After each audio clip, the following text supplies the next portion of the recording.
Papunta tayo ngayon sa SMX para sa Makina Moto Show at naisipan muna natin kumain sa Diwata Pares Overload. Hindi ko nga inaasahan na sasalubungin tayo ng traffic dito.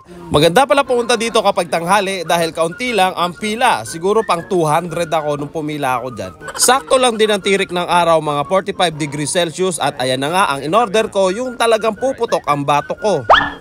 Heto't dumating na nga tayo sa SMX at ito ang kaganapan sa labas. May konting pila, may konting build up ng traffic ng tao, subalit mabilis naman ang pila dito. Pagdating nga dito sa loob ay nakasalubong ko dito si Inday Lacuachera at ang grupo ng Cycle Crew. Mga idol ko ang mga ito. Tapos nakita ko may pila dito sa booth ng Sun. So nakipila na rin ako, baka nagkakaroon dito ng magandang bigayan. Pagdating sa harap, meron ka lang palang pipindutin dito na red and green. Ang green ay go, ang red ang stop. Dapat mapahinto mo ito within 8 seconds.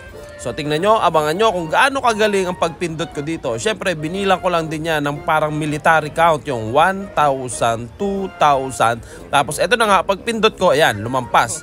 May 0.3. At ang sabi sa akin ni ate, ayan, kuya, sombrero para sa napapanot mong ulo.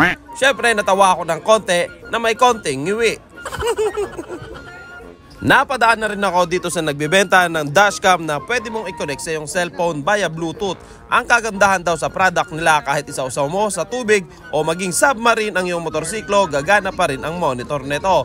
At talagang interesado ako sa product na ito, kaya isi-search ko kung anong product ito dahil nakakalimutan ko ang pangalan nila, pero napakaganda ng produktong ito. May camera ka sa likod at meron ka na rin camera sa harap. So magiging ebidensya mo ito in the near future. Pagdating dito sa gitna ay naabangan namin iangat ang cover ng mga motorsiklo, pasuspend sila at may nagka-countdown na. Nung inaabangan na nga namin, sa kabilang booth pala yung nagbibilang. So inikot ko yung camera para makuha na naman yung ibang mga bebe rito. Siyempre, bawal itutok ang camera dahil kasama natin si Mrs. dito. Kaya ang ginawa na lang natin, itinutok natin sa ibang anggulo. At nakita na nga natin yung isang kuya na maniniyot. Ayan, kinuha na lang natin yung kanyang sinushoot. Nagdeklara na nga tayong umuwi dahil niyayakap na ako ng mahigpit sa leeg ni Mrs. dahil nga nakatingin tayo sa mga model na mga motorsiklo. Kaya nga dali-dali na tayong lumabas dito.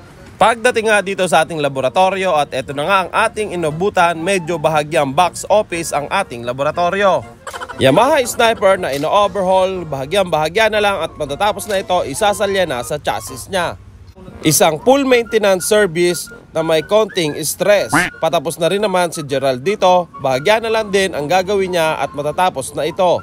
Delivered via Lalamove mula Pasay, every 10,000 km bago siya mag-change oil. Kaya ngayon, change oil siya, sabi ni Ryan.